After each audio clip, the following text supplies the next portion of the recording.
There is a man who has dedicated his life to fighting the prison system from within, wrecking roofs, taking hostages, and causing violent mayhem. He's Britain's most dangerous prisoner. His name is Charles Bronson. They said I'm bigger than my name. I've become a myth. Half the things I'm supposed to have done, I don't even believe it myself. Crazy. He spent 26 years in prison, 22 of them in solitary confinement. This is the only way prison service has been able to contain the nation's most violent inmate. I've been up on 9 roofs, protesting. I've had 10 hostages. And the high profile I could do without. A high profile that includes an autobiography and a website. All achieved while locked up in windowless cages with cardboard furniture. It's like sleeping in a coffin, a concrete coffin. The silence is like a graveyard. Some say he's a product of prison brutality. Others that he revels in his reputation. When he told me about some of the beatings that he'd taken in various places, I was disgusted, to be quite honest, because that's not my way. There are some people who prefer prison. He's almost a professional prisoner. He's got rights in prison. He's got a reputation in prison. He's a face. He can write books. He can make money in prison. Bronson's life in solitude hit the headlines early this year when he appeared in court over his latest crime, taking a teacher hostage at Hull Prison. As soon as he spoke, the first thing was, oh shit, this is Bronson. He's a madman. He's going to kill me. But Bronson has never killed. Outside jail, he's a failed robber. How did he become Britain's most dangerous prisoner?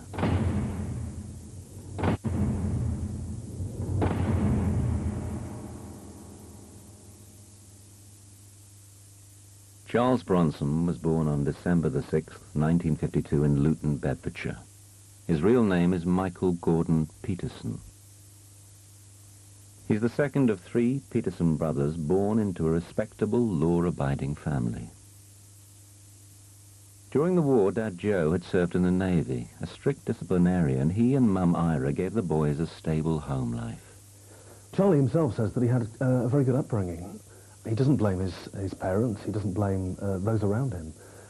He came from a reasonably good, working class background, ordinary working people. His mother went on to run a conservative club, and his brothers both joined the forces and seemed to be quite stable, normal people. But a stable home life failed to deter a mischievous and high-spirited boy who always had to go that bit further than his pals. When he was a kid, he always wanted to do things that were just that little bit extraordinary. He wanted to push things that little bit further. So, for instance, if his friends pinched, a bag full of apples, he's the sort of guy who would have wanted 2 bags full. Feats of daring-do gave him a status among his pals which he relished. And by the time he turned 13 in 1965, he had progressed to shoplifting. It was fantastic, but looking back, we was a bunch of brats. Yeah.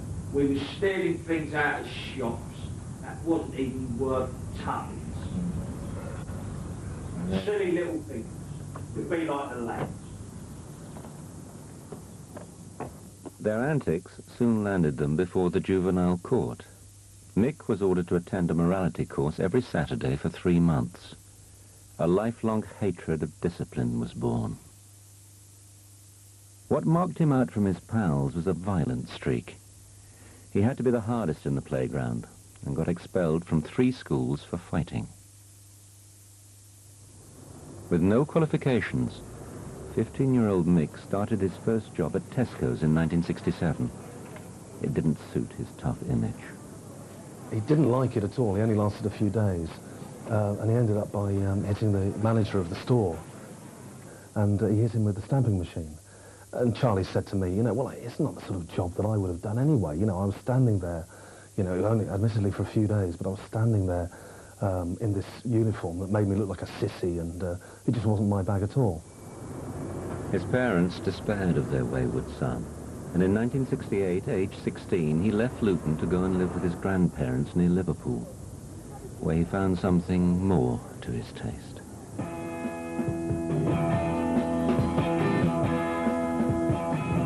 Me and Mick were mods. We all had the scooters, and every weekend we used to pack ourselves off to Rill, you know. We'd go to this bar called the Soul Bar, which was in Rill, which was where all the mods used to hang out.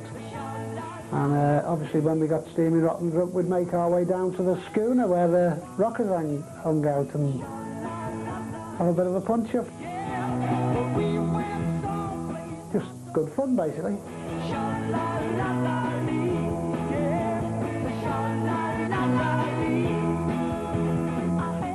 Well, he wasn't violent, but we used to like a punch-up. That was it. Enjoy a good scrap.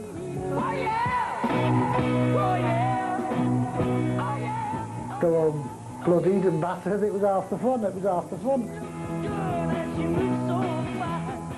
As ever, Mick took things that bit further. At 16, he decided to visit his pals back in Luton in a stolen lorry. The hapless young thief crashed into a car and got arrested. Basically, he was a little bit wild, that's all.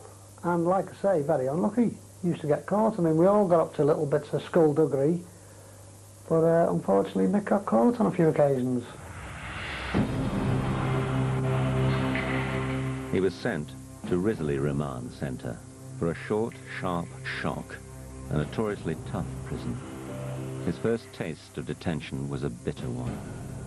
Run like an army can, short haircuts, discipline, out of bed at 6 o'clock in the morning, running about. It was very hard. In this brutal environment, Mick's talent for violence earned him respect. He soon befriended real villains and within a year was back in Risley for handling stolen goods. In 1971, aged 19, he married local girl Irene, and a year later, Michael Jr. was born. But his new family failed to turn him away from crime. He revelled in the status he felt it gave him. He was knocking around with the big lads. He was going out, having a good time, you know. Oh, we've done a bit of a job here. They're lashing the money around like drunken Indians, and people are looking, oh, look at that crowd there. They've always got a few bob, them. You graduate from shoplifting, pinching a car, bashing up some packet, breaking into someone's warehouse, until you get on to serious things that are guns, bashing people up. Michael was a youngster. These fellas were years older than him. I suppose the normal things, a bit of burglary here, a bit of robbery there. Never got caught, so they got away with it, so they decide that they want to go on to something a little bit bigger, and they've dragged Michael in it with them. I knew they were going to do a job on a post office, a robbery on a post office. And he said, do you want to come along? And I said, no, I'm not having none of that, Mick. I said, you don't want to either. But Mickey went, they got caught for it, and I thought he'd do his bit and he'd be out.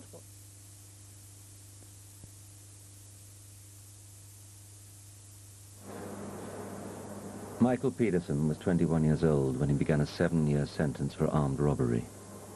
He could have been out in 4 years had he behaved. Instead, it was the start of a spiral of self-destruction that carries on to this day.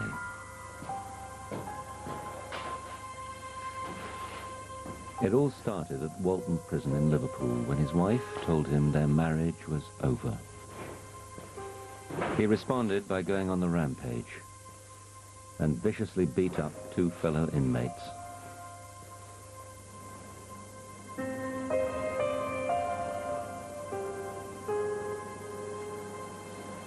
That earned him his first taste of justice prison style. He was put in the segregation unit, a block of cells where violent prisoners are locked up in isolation with just a bed and a pot. He spent days here, brooding. Do not get away with it. In prison, You can throw one punch and it can be a peach of a right-hander. Knock him out, knock the teeth out, break his jaw, whatever you're going to do. But it's going to cost you your life. Years and years of pain, misery, depression, loneliness and emptiness.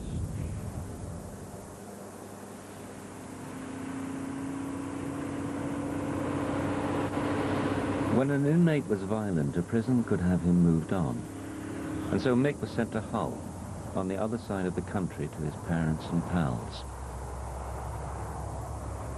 He was already angered by the move, when one day a prison officer ordered him to work on a sewing machine. He exploded.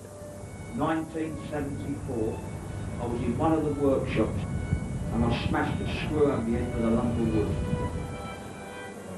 In those days, violence to staff was met with violence. This would be the first of numerous bloody lessons for Mick. The alarm bell went. Scrooge come running into the shop. I was dragged all the way from the workshop to the strong box. I was attacked with trunnions, beaten to the ground.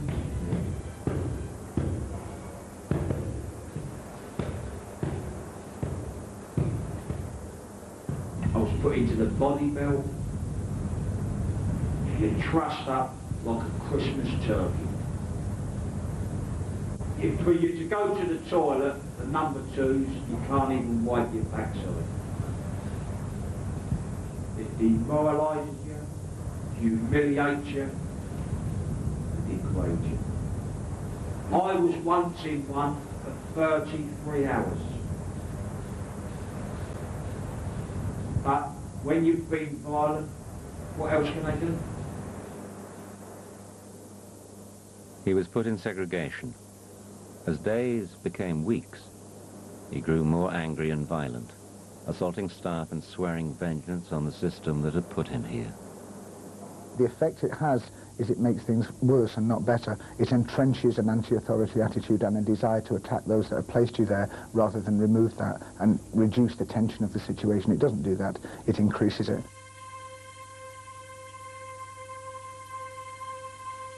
Despite its adverse effects, he was kept isolated for 6 months and returned to the wing a ticking time bomb.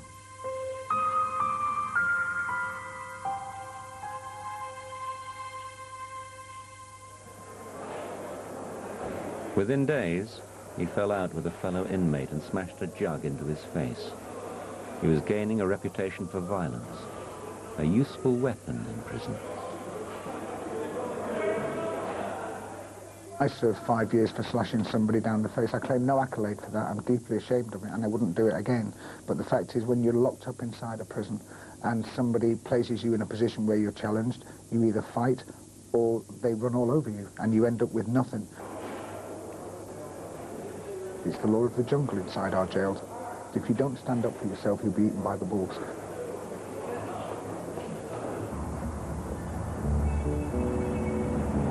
After his latest violent attack, Hull washed its hands of Mick. And the nation's angriest prisoner immersed himself into a vicious cycle. With his reputation, he'd always be put straight into segregation, where he lashed out violently and got moved on. And on. 9 times over the next 4 years, committing more than 30 offences.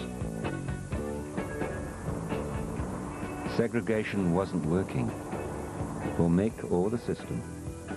The constant isolation literally driving him insane.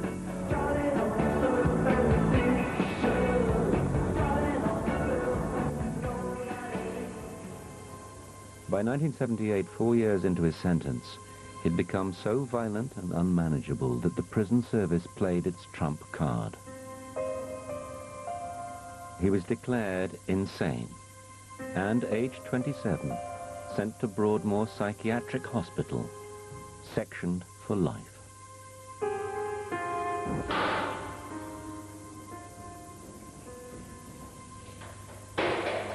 It's the pits. It's the end of the road. You can't go down no further than that place. There's people committing suicide, there's people committing rapes there. He hated it. He wanted out. He wanted to get out. And he didn't know how to get out, because there's no way out of Broadmoor in them days. Michael Peterson, who would later become famous as Charles Bronson, was sent to Broadmoor Hospital in 1979, aged 27. Here they had another way of controlling violence. Broadmoor is controlled solely by drugs. But most of the lads who went there from prison was never ever mad, but they was actually driven mad by the drug abuse, the isolation, and the mental mind games. When they tried to curb his behaviour with drugs, Mick went to war. He won't conform to people who brutalise, who use oppression against people. And he just fights. He just fights and fights and fights. You see, drugs was compulsory. If you didn't take drugs orally, you were injected. And you were put in strip rooms. You were locked up.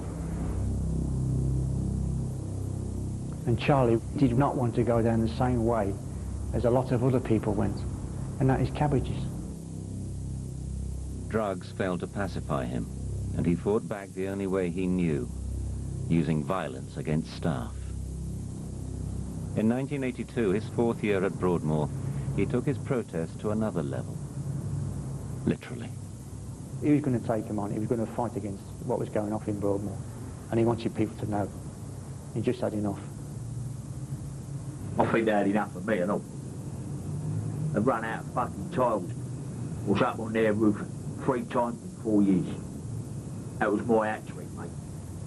His protests cost Broadmoor nearly £500,000 and taught Mick the value of a publicity stunt.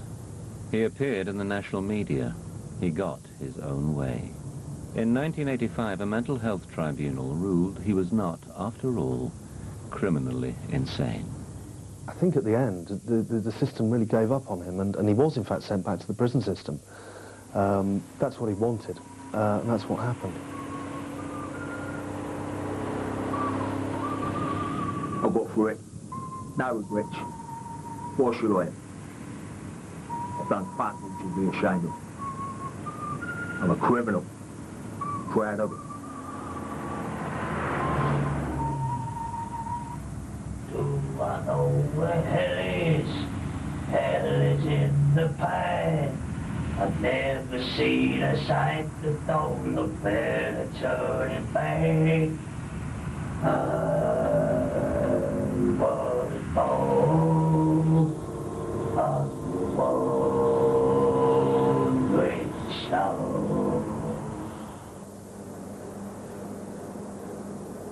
Mick was back in the prison system. No longer insane, he'd a release date in 2 years' time. He served it all in segregation, where the only thing he could do was develop what prison feared most, his brute strength.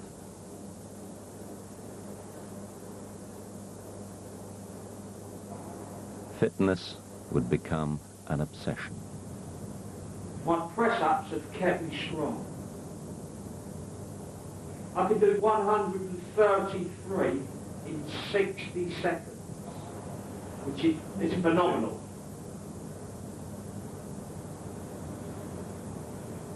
My press-ups is my life. In 1987, after 13 years in prison, the man considered too dangerous to mix with fellow prisoners was released into society. Aged 34, he chose a career he'd perfected in prison, illegal prize fighting. And there was me, fresh out of jail. No sex for 20 years. False. 15 stone solid. I had 3 fights in 69 days. Won them all. Jab, jab, jab, move on. Luton's very own Charles Bronson was born. Charles Bronson come about when my fight manager said I've got a fight under an alias name for obvious reasons, tax evasion, he chose Charles Bronson. I fought as Charles Bronson, and when I got nicked, I was charged as Charles Bronson. It's been with me ever since. I don't think I've ever seen Charles Bronson fall. The adulation of bloodthirsty crowds wasn't enough for Bronson. He decided to rob a local jeweller's. As usual, got caught and was sentenced to 7 years. He'd survived outside prison for 69 days. This time, the nation's most infamous prisoner was given no chances and put straight into segregation.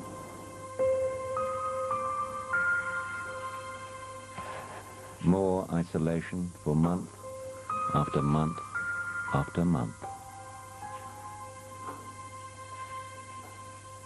You pace the floor, basically. That's all you do. I never understood, you know, until I'd been in a strong box, why the lion paces its cage.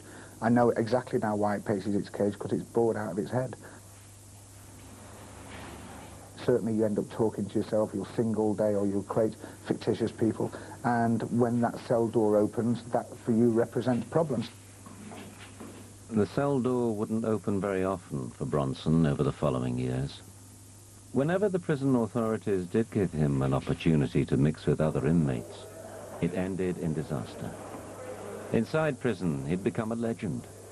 For inmates and staff wanting to enhance their own reputations, he was the perfect target. I get quite a few nutcases wanting to fight me, stab me, poison me. And anyone can be stabbed in prison. It doesn't matter who you are, how big you are, how hard you are. It goes on in prison. And like I say, the bigger you are, the better they like it. This constant threat, coupled with the effects of years of isolation, made Bronson paranoid and explosive. When he comes out of isolation, little incidents do affect him. And it may be someone bumping into him, being a little rude to him in a shower area or something like that. Charles Bronson, on those occasions, will do one of two things. And those are either to lash out immediately or to brood on it for some hours and then to explode. Rooftop protests had taught Bronson the benefit of putting on a show. So when the hardest man in prison got upset, the results were truly explosive. In a series of one-man riots in the late 80s, he attacked staff and caused hundreds of thousands of pounds worth of damage. After 16 years of near-permanent isolation, it was clear that by now, he simply couldn't handle being with other prisoners. There was only one place he could be kept, and that was segregation.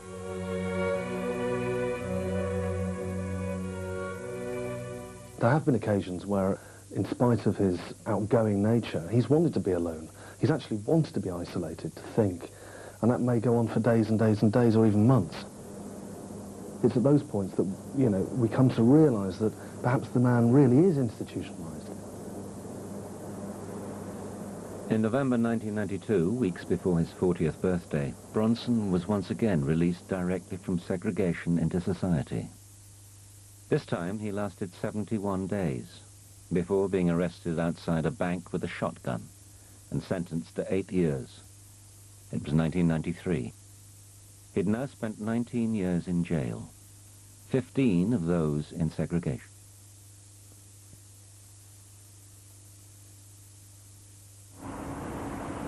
Constant isolation wasn't working. Could a new unit at Woodhill Prison in Milton Keynes, set up specifically to meet the needs of violent prisoners, finally be the key to cracking Bronson? What we were very much trying to do was recreate conditions in which disruptive and violent people could be challenged about their behaviour, but not by locking them up, not by banging them away. And I think actually just keeping someone locked up 23 hours a day is a form of institutional violence. And I personally do not support that as a way of managing people who are disruptive, like Bronson. Bronson arrived at Woodhill and was put straight into segregation. My first meeting with him was actually in the segregation unit at Woodhill. And I can tell you that that meeting lasted for no longer than 3 seconds, because he opened the door, I opened the door, or the staff member opened the door, and he said, "Fuck off." And I said, "Thanks very much," and fucked off. Bronson, the nation's most disruptive prisoner, was considered too disruptive for the special unit. In relation to Charles Bronson, you are dealing with someone when he is offered opportunity, consistently, repeatedly, time after time, is unable to accept those opportunities. So what else is the prison service supposed to do? No governor in their right mind is going to start unlocking Bronson and giving him access to people who undoubtedly he will hurt in some way. He never made it onto the special unit at Woodhill, but a year later, a similar scheme at Hull was willing to give him a chance. Free to use the exercise yard and kitchen, he flourished. But he was still volatile, and he dreamt up a new protest to boost his notoriety. On Easter Monday 1994, he took the governor of Hull prison hostage. The reason? He was promised a bag of mushrooms to make a curry. He was the duty cook, apparently, on the unit in Hull, and the mushrooms didn't arrive. So when the governor concerned did his rounds, Charlie mentioned it, and he was told that these mushrooms would arrive. Come tea time, for whatever reasons, they didn't come. So Charlie wasn't too pleased about this lot. The governor concerned, I understand, then went on leave. So for a week or fortnight, however long it was, Charlie was festering about this bag of mushrooms. And when the governor came back, Charlie wrapped his arms around him and ran off with him. Now, a bag of mushrooms isn't the end of the world to you, me, and 99.9% of the population. But to Charlie, it was a huge thing because he felt he had been let down. Bronson surrendered without hurting the governor, but he'd blown his big chance on a special unit. Hostage-taking now put him in a new league. He was given 7 more years and sent to the most isolated of all isolation units.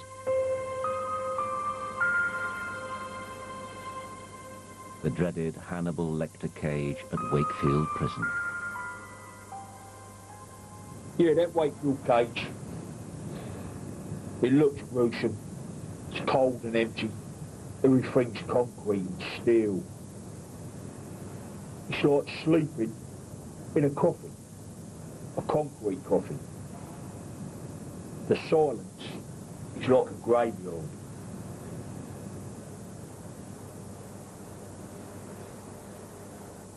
He came straight down the segregation unit at Wakefield. We processed him, gave him a shower. We attempted to give him a clean set of clothes, prison-issue clothing, and he refused to wear it. He said that he didn't wear prison clothing. I then pointed out to him that was his problem, not mine, and said because he wouldn't wear our clothing, he'd foregone his right to have exercise, so he didn't even have an hour's exercise. So he was banged up literally 24 hours a day.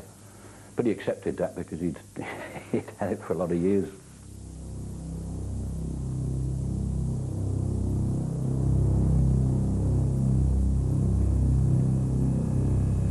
For the first couple of days, I was a bit drowsy. I had nothing.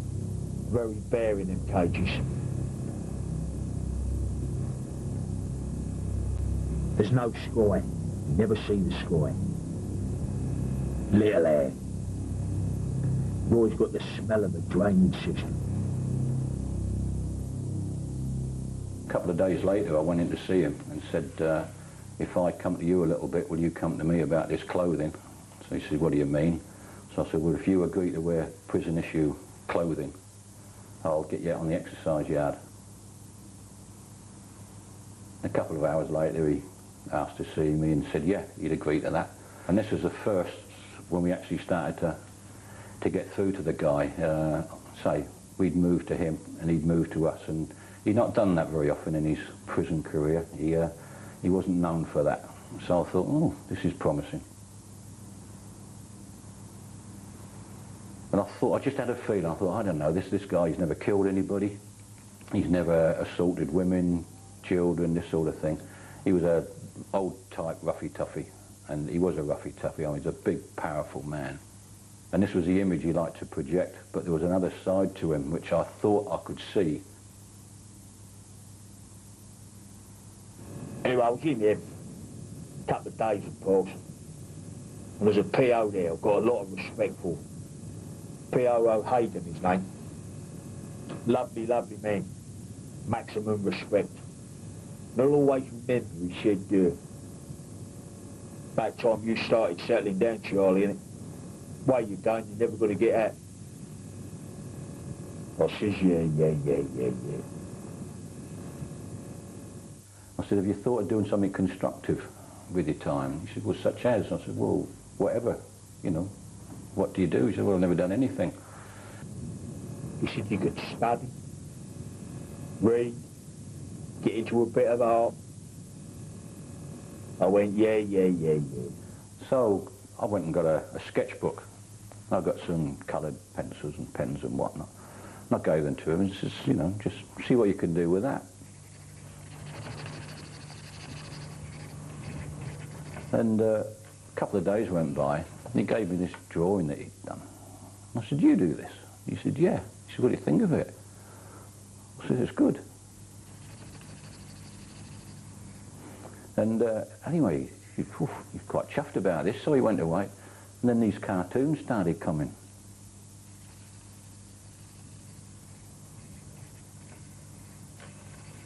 I mean, there was some very strange drawings going on there with things flying out of people's heads and whatnot. And I looked at this and I thought, well, they're good drawings, but... And he was so proud of this. This is all he'd do all day long. He'd be there sketching and drawing, and it literally took over his life. When he started winning prison awards for his cartoons, it earned him a respect he'd previously only got from violence. My cartoons have saved me. I've found a gift I never knew I had. I'm an artist. I'm now a born-again cartoonist. I do cartoons. Yeah. And recently, one just sold for £428. Yeah. And every penny of that went to a little children's hospice. Yeah. He loved having his efforts rewarded. And at the end of the day, all the time you had a happy Bronson, he wasn't giving our staff any problems. He wasn't coming out wanting to knock heads, which he'd had 20 years of banging heads, and he was good at banging heads. He never banged any of our heads. He never came close to that. The fact of the matter is that Charlie actually enjoyed being in there because it was quiet, it was peaceful, he didn't get bothered by anybody, and he was quite happy in there. He knew exactly where he was and he enjoyed the routine, but most of all he enjoyed the quietness and the solitary. You're alone, isolated. And as the months pass by, you start to like it. You become a brick in a wall.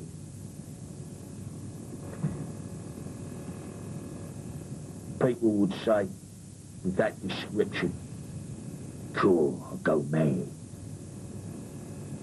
But how can you go mad when you're already mad? The whole fucking system's mad. In his 18 months in the cage, he didn't commit an offence. His good behaviour earned him a chance on a special unit at Belmarsh prison in London. Then, one day, some Iraqi plane hijackers bumped into him. Inside Britain's most secure prison this afternoon, a tense standoff as trained negotiators try to persuade a prisoner to free his hostages. Now it was the Iraqis' turn to be hijacked by Charles Bronson. Ever the showman, he revelled in his notoriety and knew the more outrageous his performance, the more attention he'd get. He was dancing around the cell, singing "I've got the whole world in my hands" and things like "Oh, come all ye faithful," banging a metal tray on his head. And then he asked them to tickle his feet. He said that he hadn't had his feet tickled in years. And the negotiators were listening bizarrely to this scene of Charles Bronson laughing out loud, quite manically, as his feet were being tickled by his hostages. Bronson surrendered and got 7 more years for the siege. And thanks to his distinctive appearance and outrageous behaviour, extensive media attention, which he relished. A return to the Hannibal cage gave him plenty of time to reflect. His war against the system had begun 22 years ago when he'd lost touch with his wife and son. It was time to come full circle.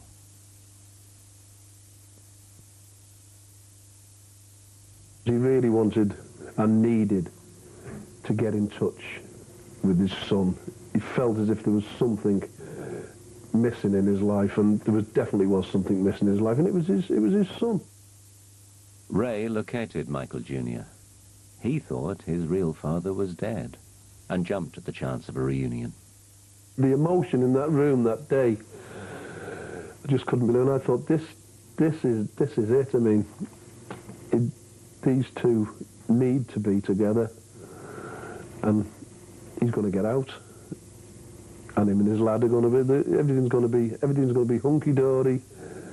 Nobody's going to hear no more about Charlie Bronson anymore. He promised me. He said, Ray, he said, there's no more trouble. He said, I've finished with trouble, and he really, really meant it. Some time back, I was on what you call a mission of madness, whereas now I'm on a mission of peace.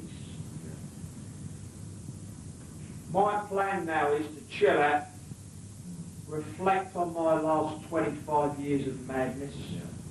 I'm fed up of criminality. I will never commit another crime. For 2 years, he was a model prisoner, breaking fitness records, writing books, and raising money for charity. The press saluted his transformation, and in 1998, he was moved back to the special unit at Hull. I'm not doing too bad here. Got a nice gym, punch bag, a few weights. I put on 2 stone since I've been here. Feel good, fast, fit, strong, healthy. I'm focused. I'm going forward. But Bronson's plans were soon dashed. It was announced that Hull Special Unit, where he was making such good progress, was closing down. All of a sudden he was told that he was coming to an end. They were going to close the unit. So he was thinking, well, what are they going to do with me now? I'm not back on the roundabout. Where am I going to send me? And he can't cope with that. He needs a structured, rigid routine. And if he doesn't know what's happening with him, then Charlie throws wobblers.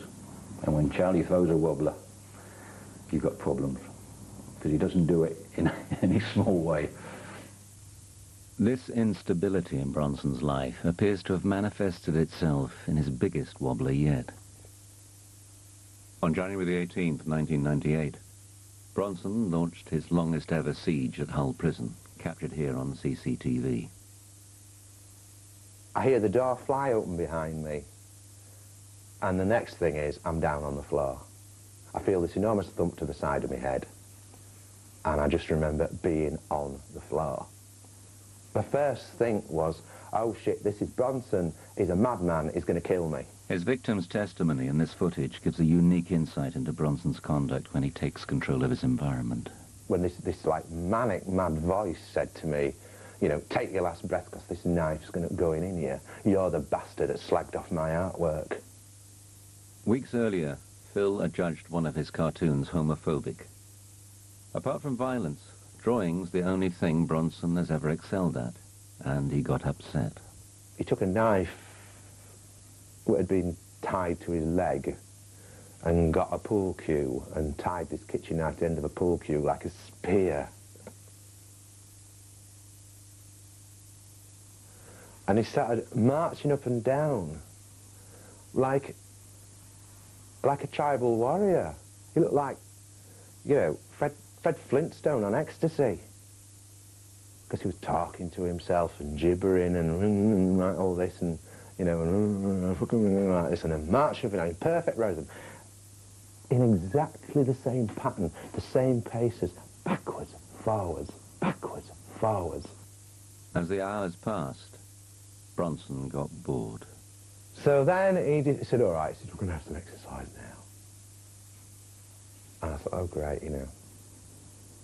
He did untie my legs, tied my hands behind my back, and got a skipping rope and tied it around my neck. And then we got this pop music on. I can't remember what it was, but it was a music channel. He's got me in front, so I'm like a dog on a lead. I have to dance then. Makes me dance, makes me march. And this must have gone on for over an hour. Round and round and round this snooker table. Every record is singing along. I'm having to march, I'm having to dance. Late that night, 10 hours into the siege, Bronson dragged Phil to the end of the wing to speak with negotiators. As usual, he demanded a helicopter to Cuba and some refreshments. Then returned to the special unit for a sing-song. The one he really liked was You'll Never Walk Alone. So I sang that, and he made me sing it over and over and over again because he liked it so much, and actually it's a bit high for me. So I was getting a bit hoarse by about the third time through, because it does go up a bit at the end. Anyway, that went on for quite a time. Thank goodness we didn't have to do any more dancing. The next morning, Phil awoke to find his captor watching television. The Teletubbies were on, and at first it was, oh, what's this bloody crap, you know, and all this, and then it was like laid back and he started watching it, and then like he started laughing at it. Yeah, and I thought, and after a while he was like chuckling his head off at the Teletubbies. But I thought, this is so off the wall. You know, there's this guy, I'm with one of Britain's most notorious prisoners, locked in a prison wing staff room watching the Teletubbies. Finally, by the second night, over 30 hours after the siege had begun, Bronson had thrashed out a deal with the negotiators, with one condition. He would let me go first, and then he would come himself, but he would only walk from the A wing to the SEG unless he had 2 members of the Board of Visitors with him, because he was frightened that the prison officers, if they were on their own, this is what he told me, I mean, I don't, you know, he was frightened, and that they would kill him. They would say that he kicked off, and they would kill him. Minutes before 10 the next morning, 44 hours into the siege, Bronson brought Phil up onto the prison wing once more. He just said to me, on the hour, you just carry on walking, walk down the wings and walk off. And I walked down, and I think I got down 1 flight of stairs when I knew that I was nearer to the gate than I was to him where he was at that time, and I bolted. Bronson surrendered, leaving a scene of total devastation, which cost Hull Prison several £1,000s. Phil Danielson was so traumatized by the experience, he hasn't been able to work since.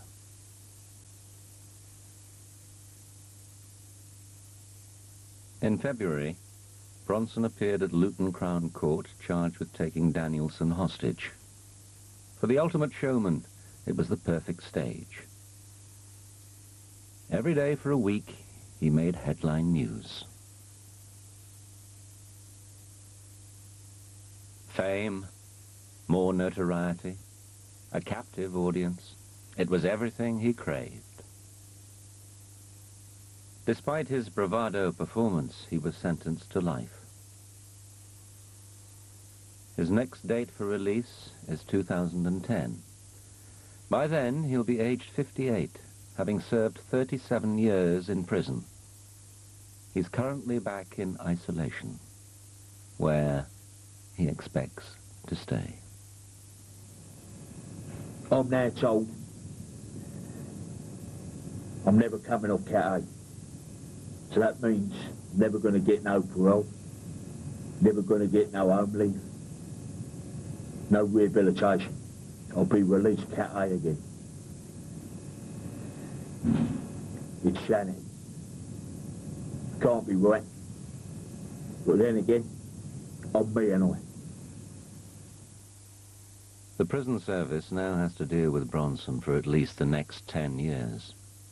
Can a more imaginative approach be developed to rehabilitate him? Or is he now a lost cause? I mean, you hear the term, "we'll throw the key away on him." Now, whether that's going to happen or not, God knows. I hope it doesn't happen. But a lot of it's going to depend on how he behaves. But there's a danger that could happen. But you've got a lot more to offer. There's so much there that you could work on that I don't think he deserves that. But if he keeps blipping, which he has done, he doesn't help himself in any way. He's probably so mentally damaged that I doubt if he could function in ordinary day-to-day society. But it would also appear that he can't function within the prison system it is, and this is why he's in the cage at Wakefield or in a box with X number of guards. If all we can offer people like Charles Bronson is a cardboard table, a cardboard chair, and a window with a grill over it, no other creature comforts, no other psychotherapy, nothing like that, then that's rather sad. I think we're saying that we have failed, or the prison system is saying that it has failed. People like Charles Bronson. He's very happy in prison, and he's very happy with the reputation that he's got in prison, it seems to me, because that gives, he's a face. He's one of the chaps. He's got a reputation. People fear him. He's extraordinary. If he was out in the community, he wouldn't be very successful. So why should he want to change? He's very happy there. I firmly believe that no matter how bad somebody may behave, no matter what they may do, inside everybody there is that spark of humanity, that bit of themselves which is good, and that's what you've got to nurture. If we start to write people off, then that is the end of a political road that we really don't want to be going down, because once you tell somebody that they have been written off, you need to remember that from that point on they've got nothing to lose. I'm happy. I'll get there in the end. No problem. Laughing all the way to the crematorium.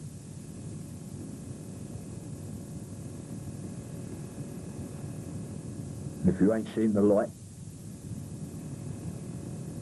come and watch me burn. That's what I say.